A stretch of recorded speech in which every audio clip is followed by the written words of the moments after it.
semuanya. Hari ini saya sedang bersama Romo yang jauh-jauh dari suatu tempat ke Solo Baru untuk menyapa umat-umat yang ada di Solo Baru. Siapakah beliau? Nah, mungkin para penonton sudah melihat di thumbnailnya, ya langsung saja. Selamat datang Romo, mungkin bisa perkenalan diri barangkali umat-umat di Solo Baru masih ada yang belum familiar. Oke, terima kasih. Saudara-saudari, perkenalkan nama saya Romo Andreas Wiratno, PR, yang dulu berkarya di Paroki Solo Baru. Masuk itu Agustus 2022, kemudian berpindah ke Paroki Boyolali Juli 2025.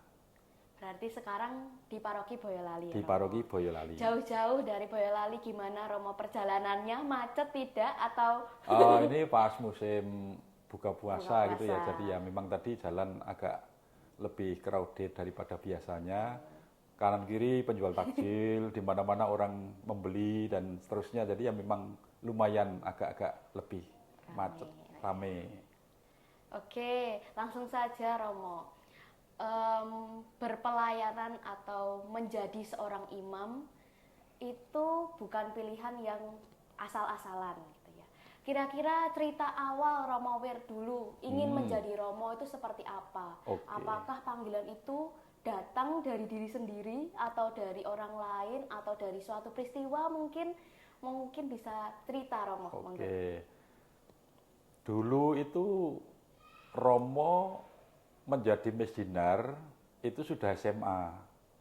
Itu pun juga semacam kecelakaan gitu ya.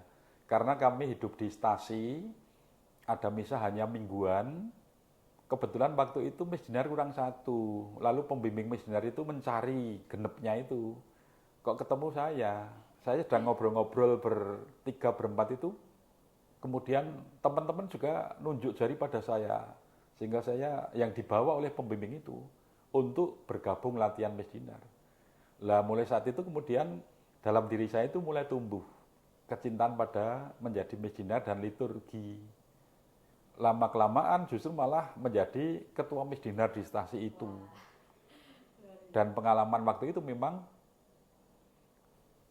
jatah misa di stasi itu tidak tiap minggu oleh Romo Paroki itu. Romo Paroki hanya mengisi sebulan 2 kali.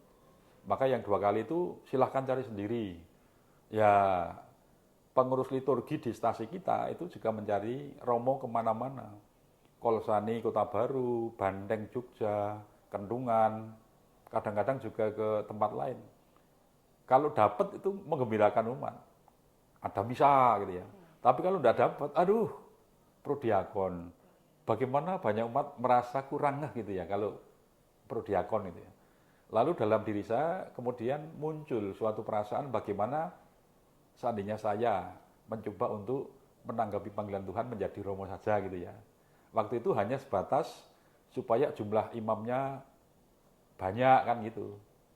Itu awalnya seperti itu. Lalu langsung mendaftar atau masih ada keraguan mungkin di hatinya Romo, aduh jadi Romo itu lama atau gimana? Apakah langsung mantep Tuhan manggil aku jadi Romo atau aduh jalani aja lah dulu gitu. Oke, dulu memang ada teman misdinar kami yang sudah kakak kelas itu ya, itu sudah duluan masuk seminari, jalur KPA gitu ya. Sehingga beberapa kali juga kirim surat, sehingga saya punya sedikit gambaran mengenai seminari. Dan akhirnya itu, saya mencoba untuk mendaftar ke masuk seminari. Kok ya diterima gitu loh. Dan akhirnya ya sudah proses menjalani panggilan di seminari, kemudian karena KPA hanya 1 tahun di Mertoidan, kemudian disuruh memilih akan jadi Romo apa. Lalu saya memilih untuk menjadi Romo Projo, Keuskupan Agung Semarang, melamar dan juga diterima. Oke. Dulu setelah masuk seminari itu perjalanannya di seminari hingga ditabiskan menjadi seorang Romo tuh seperti apa? Lalu apakah ada cerita-cerita berkesan selama menempuh perjalanan menjadi seorang imam gitu? Kalau kisah pasti banyak sekali. Selalu punya kisah gitu ya. Ada banyak pengalaman bagaimana Ya, ujian kadang itu bagus, kadang juga enggak. Kuliah kadang-kadang juga penuh perhatian, kadang enggak. Tetapi kan ada sebulan sekali bimbingan rohani gitu ya. Waktu itu saya bimbingan dengan Romo Suharyo waktu itu selama 3 tahun, jadi ya lumayan juga ada pembimbingan sehingga terarahkan gitu ya. Jatuh bangun pasti biasa. Nah, itu menapaki jalan panggilan menjawab Tuhan, suka duka pasti banyak. Tetapi singkat cerita, lalu akhirnya tibalah hari pentahbisan dan saya boleh untuk ditabiskan menjadi imam. Waktu itu yang menjadi uskup adalah Monsinyur Ignatius Suharyo itu. Lalu setelah ditabiskan, kan tadi waktu menempuh perjalanan menjadi seorang imam itu banyak cerita yang berkesan. Lalu sekarang setelah menjadi imam, apakah cerita-cerita yang kemarin di seminar itu ada yang lebih berkesan daripada yang dulu gitu? Setelah jadi imam mungkin ketemu umat yang bagaimana atau ada yang lucu atau gimana, Roma mungkin bisa di-sharingkan supaya para Oke, penonton bisa tahu gitu. oke. Kalau boleh saya mengurutkan gitu ya, penugasan saya menjadi Romo, itu saya tabisan Juli 2003, kemudian bertugas di paroki Perumasan Sendang Sono, itu 4 tahun. Berpindah ke paroki Turi, Somoitan 2 tahun, kemudian pindah ke Kelor Gunung Kidul 2 tahun, kemudian paroki Santa Maria Kartasura 2 tahun, kemudian paroki Klepu, tempat Romo Novi itu ya, 2 tahun, kemudian pindah ke paroki Santo Yusuf Pekerja Mertoyudan 2 tahun, kemudian setelah itu barulah ke luar Jawa, Papua, Keuskupan Manokwari Sorong. Saya tinggal di paroki Christoporus Pravi selama 3 tahun di sana. Tapi apakah ada perbedaan ketika di Jawa dan di luar Jawa? Oh, pasti banyak Culture perbedaan. shocknya apa, Romo? Apa yang mungkin di Jawa tuh biasa aja, tapi di luar Jawa tuh aneh gitu atau seperti apa? Atau kebalikannya? Oh, ya, kalau di luar Jawa memang ya mengalami perbedaan di mana mereka, maaf, itu masih agak tertinggal gitu ya. Dari segi tingkat pendidikan, tingkat ekonomi, termasuk juga cara mereka bertani dan seterusnya itu memang masih lumayan tertinggal. Jadi ya bergunalah orang-orang yang bisa datang ke tempat-tempat seperti itu untuk membangun, membangkitkan, meningkatkan kualitas hidup di sana itu. Oke. Lalu setelah itu dulu kan Romo Wer pernah berkarya di Solo Baru. Kira-kira mungkin apakah ada cerita yang berkesan ketika di Solo Baru gitu?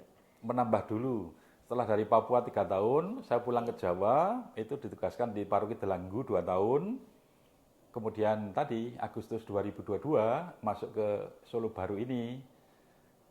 2 tahun pertama saya dengan Romo Suharyono itu ya, banyak belajar.